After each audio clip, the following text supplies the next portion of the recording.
duhet të ndihmohet, sepse po kalon nga brezi i parë tek brezi i dytë, kanë filluar fëmijët tanë të marrin në dorë menaxhimin, dhe ky është një produkt i cili është shumë i konkurrueshëm. Ma përpara kur shifshin etiketën Made in Albania, nuk e kishin me qef klientët. Kur tash, si te kputucët, po ashtu dhe te veshët, produkti Made in Albania shumë i preferuar.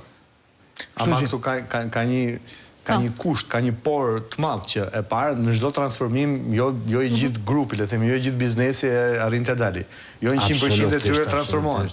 Dhe në një ekonomi të rregull, ato që nuk ja dalin, nuk kemi pse t'i mbajmë me subvencione, nga se subvencione nuk janë gjë tjetër veçse taksat tona.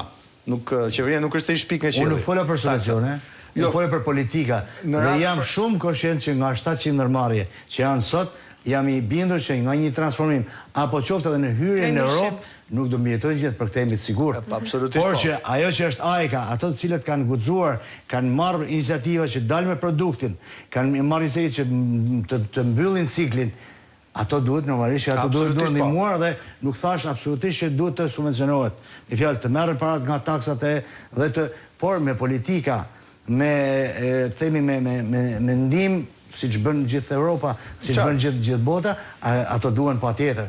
Sepse tash është një pasuri kombëtare, nuk kemi asnjë biznes të ketë një gjatësi 34 vjeçare.